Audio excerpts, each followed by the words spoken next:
KPU sudah menetapkan debat Capres dan juga Cawapres, formatnya sudah ditetapkan. Bagaimana kemudian jalannya debat nanti akan berlangsung, kita akan bahas ini bersama dengan pakar komunikasi politik, ada Bang Emrus Sihombing. Selamat sore Bang Emrus. Selamat sore Abang Gus.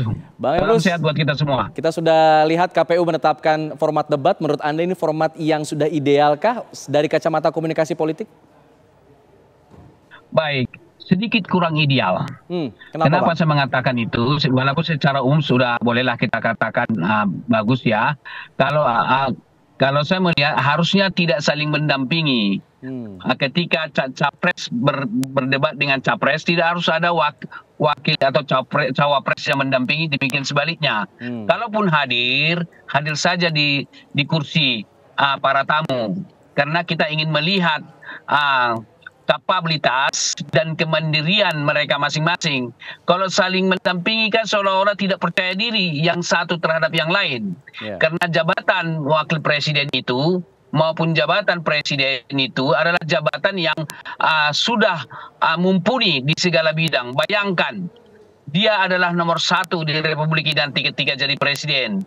Dia adalah orang kedua ketika jadi wakil presiden.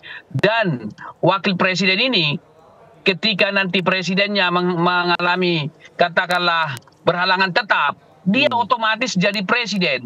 Jadi jabatan wakil presiden suatu jabatan yang tidak bisa dipandang remeh-temeh, baik dalam konteks apapun termasuk berdebat. Kalau saya bicara tentang idealnya mereka mandiri. Nah, ketika mereka berpasangan, paslon versus dengan paslon lainnya, ya boleh. Dan kemudian sudah bisa kita lihat di situ apakah mereka ada kerjasama atau tidak ketika paslon berhadapan dengan paslon. Idealnya memang ketika presiden berhadapan dengan calon presiden tanpa didampingi wakil, demikian sebaliknya. Bahkan saya menawarkan format di tambahan dari situ. Kenapa tidak dibuat misalnya debat antara presiden dengan wakil presiden? Demikian sebaliknya. Jadi presiden versus wakil presiden, calon maksud saya dalam ini. Bagus sekali sehingga kita bisa melihat bahwa calon presiden dan presiden itu dua paslon yang sangat qualified mereka berdua. Tapi ketika itu tidak dilakukan, saya terus terang saya agak meragukan calon kandidat yang ingin menyetujui format yang dibuat tersebut bahwa selalu didampingi. Namanya juga sesuatu selalu didampingi atau berdampingan kan tidak percaya diri namanya itu. Demikian. Bang Emrus, setidaknya ada format diuji oleh panelis, diuji oleh audiens atau publik, diuji juga oleh antar pasangan calon. Di segmen yang mana yang kira-kira paling berpengaruh secara komunikasi politik? Baik, di semua segmen berpengaruh. Tidak bisa kita pisahkan mana yang lebih berpengaruh. Sangat tergantung kepada bagaimana jawaban-jawaban yang diberikan. Apakah itu mengandung unsur daya tarik, apakah itu mengunsur konten isi materinya, apakah itu mengandung unsur logika. Jadi 3 unsur yang harus dipenuhi setiap pandangan-pandangan tersebut, yaitu mengandung daya tarik yang kita kenal dengan gimmick. Misalnya gimmick itu dalam hal ini bisa tekanan suara, senyum, sorotan mata, dan lain-lain sebagainya. Itu daya tarik. Yang kedua, kontennya, artinya materi yang disampaikan itu menjawab permasalahan yang dihadapi oleh masyarakat Indonesia. Dan yang berikutnya adalah logikal. Karena terus terang dari sudut komunikasi, 3 komponen ini sesuatu yang satu kesatuan yang holistik.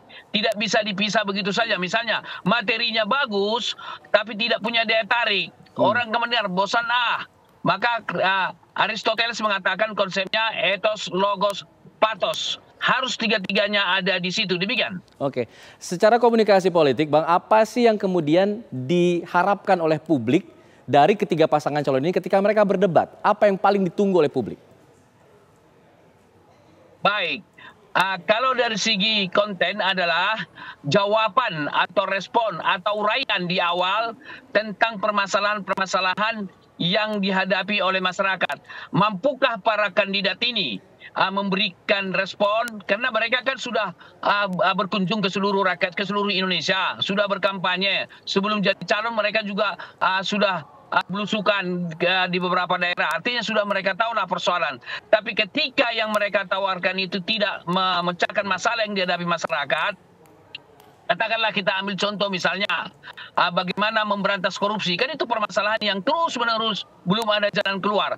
Ini salah satu. Atau katakanlah mengurangi atau meniadakan pengangguran misalnya. Mampukah mereka menawarkan tawaran-tawaran solusi tersebut dan menawarkan apa yang disebut dengan skema pembiayaan. Jadi kalau itu dibuat, saya kira masyarakat akan merespon dengan positif. Tapi ketika hal itu tidak diatasi, misalnya skema pembiayaan hanya memindahkan dari faktor X ke faktor yang lain, saya kira akan orang meragukan. Kecuali memang di dalam debat tersebut mengemukakan skema sumber pendanaan yang bisa mereka gunakan. Demikian. Oke, tapi pertanyaannya kemudian seberapa jauh hasil debat ini akan mempengaruhi pilihan politik dari para calon pemilih ini, Bang, dari kacamata komunikasi politik yang Abang dalami? Baik, saya kira sangat signifikan pengaruhnya kepada kelompok masyarakat yang undecided voters, yang belum memutuskan pilihannya, dan yang swing voter yang mengambang. Jadi mereka sesungguhnya menunggu perdebatan ini. Karena mereka swing voter, undecided voter, karena mereka bersifat seperti itu, karena mereka ingin menunggu. Nah, orang ini adalah kelompok masyarakat yang rasional. Di dalam perdebatan, biasanya yang ditawarkan sesuatu hal yang masuk akal. Kalaupun ada gimmick-gimmick, itu hanya intro, supaya katakanlah supaya suasana tidak tegang gitu ya. Tetapi masyarakat, rakyat tetap ingin melihat, menunggu yang sifatnya yang rasional tersebut. Jadi oleh karena itu bahwa saya kira ini akan bisa mempengaruhi kelompok daripada undecided voters dan swing voter. Baru kemudian juga bisa mempengaruhi orang yang masih katakanlah sudah punya pilihan tetapi masih belum kukuh. Nah, ini bisa memperkuat pilihannya. Wah, ternyata ini yang saya pilih, tidak salah pilih saya, yang tidak saya yang saya pilih selama ini pas banget gitu. Atau mereka menjadi ragu-ragu kepada kandidat tersebut sehingga mereka membutuhkan komunikasi dengan keluarganya atau tetangganya atau teman sedekatnya. Jadi mereka karena ada ragu-ragu dari jawaban-jawaban daripada respon para kandidat ini, sehingga mereka menguatkan pilihannya itu, berdiskusi, berkomunikasi dengan pihak lain.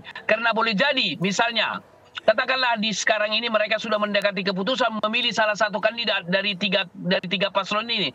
Ternyata karena dilihat salah satu kandidat bisa paslonnya secara berdua atau salah satu misalnya ngomong belepotan atau katakanlah penggunaan istilah yang tidak pas dalam konteksnya, orang jadi ragu. Jadi oleh karena itu perdebatan ini saya kira sangat penting, dan ini adalah suatu tahapan yang dilakukan di dalam negara demokrasi untuk sekaligus bahwa rakyat menentukan pilihannya dan sekaligus melihat kapabilitas daripada tiga kandidat ini. Demikian. Oke. Salah satu yang kemudian sekarang ini sedang berkembang dalam hal kampanye adalah gimmick-gimmick yang ditampilkan oleh para pasangan calon dari Capres dan juga Cawapres. Nah, menurut Anda, apakah memang gimmick-gimmick politik ini membantu mereka dalam menyampaikan visi misi atau hanya sekedar gimmick kalau dari kacamata Anda? Baik, ini saya kira wacana yang sudah beredar ya. Saya terus terang mengatakan dari sudut komunikasi dua-duanya penting, gimmick dan substansi. Jadi ada kadang-kadang substansi tapi tidak gimmick, tidak punya daya tarik, orang ditinggal begitu saja. Memang penting. Katakanlah misalnya kita bicara contoh ya, atau berpidato tentang teori atau berdiskusi tentang filsafat, tapi gimmicknya nggak ada atau tidak membumi. Konsep-konsepnya sangat abstrak, hanya orang filosofi yang bisa memahami. Secara umum masyarakat tidak akan melihat itu. Oleh karena itu bahwa sesuatu konsep program harus juga disertai dengan gimmick sehingga bisa membantu mempermudah memahami substansi. Jadi saya mengatakan bahwa kombinasi antara gimmick dan substansi sangat diperlukan. Jadi sesuatu yang penting, tidak boleh kita katakan hanya gimmick atau hanya konten atau katakan hanya substansi. Dua-duanya penting karena setiap manusia pasti butuh daya tarik. Contoh, mengapa kita katakanlah berpakaian ke salon dan lain-lain, itu kan gimmick, penampilan. Baru setelah itu kita punya konten kapabilitas nggak di kepala kita.